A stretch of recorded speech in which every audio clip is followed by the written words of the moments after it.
एक बार की बात है, एक छोटी सी गांव में एक दुकानदार महेश रहता था।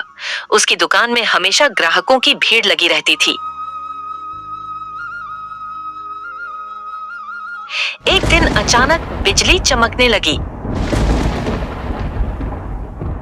यह क्या?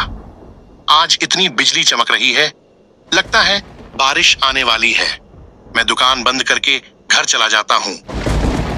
हे भगवान, आज तो खतरनाक बारिश होने वाली है। मैं जल्दी घर चला जाता हूँ। कुछ देर बाद बारिश शुरू हो गई और अचानक बाढ़ आ गई। अरे यह क्या पानी!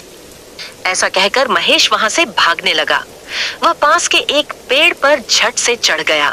देखते ही देखते पानी की लहर आई और उसकी दुकान का सारा सामान को बहा कर ले गया। वह पेड़ पर से ये नजारा देख रहा था। वह बहुत दुखी हो जाता है। हे भगवान, ये मेरे साथ ही क्यों हो रहा है? मेरा दुकान का सारा सामान बह गया। मैं क्या करूं? मैं सामान को बचा भी नहीं पाया। मेरी जिंदगी ऐसे ही खराब चल रही थी, अब तो और बिगड़ जाएगी। वह बहुत दुखी हो जाता है। तूफान थम जाने के बाद वह दुखी होकर घर की ओर चला जाता है। अगले दिन महेश दुकान पर जाकर देखता है तो सारा सामान बह चुका था, पूरी तरह टूट गया। वह हिम्मत हार कर बैठा था। तभी उसके पास उसके एक पुराने दोस्त संदीप ने उससे मुलाकात की और पूछा, भाई तुम परेशान लग रहे हो, क्या हुआ? भाई, कल शाम को बहुत आंधी तूफान आया और मेरी दुकान का सारा सामान बह गया। मेरे पास अब कुछ नहीं बचा। महेश ने सारी बात बताई। इस पर संदीप बोला, ओह, मैं शहर गया था, मुझे इसकी कोई खबर नहीं थी। मेरे पास अब कुछ नहीं बचा। मैं पूरी तरह से टूट चुका हूँ। मुझे कुछ समझ नहीं आ रहा है, मैं क्या करूं? भाई, तुम्हारे साथ बहुत बुरा हुआ, तुम्हें हौसला रखना चाहिए। देख भाई, अगर तुम कल का बात को लेकर चलोगे तो आगे कैसे करोगे? जो हुआ उसे भूलकर एक नई शुरुआत करो।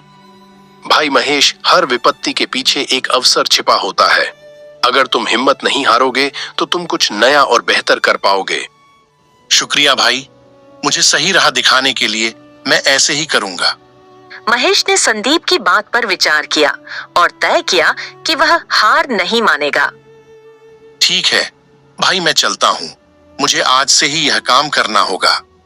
बातचीत करने के बाद महेश घर चला गया। उसने अपनी बचत पैसे को लिया और उन पैसों से उसने एक नई दुकान खोली। इस बार उसने ऑनलाइन व्यापार भी शुरू किया।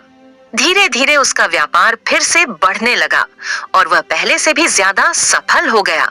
दोस्तों, हमें इस कहानी से यह सीख मिलती है कि जीवन में जब भी कठिनाई आए तो उसे एक नए अवसर की तरह देखना चाहिए।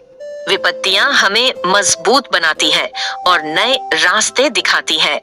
इसी तरह अमेजिंग स्टोरीज के लिए हमारे चैनल को सब्सक्राइब करें, लाइक करें। तो मिलते हैं एक नए वीडियो के साथ। खुश रहो, खुशियां बांटो।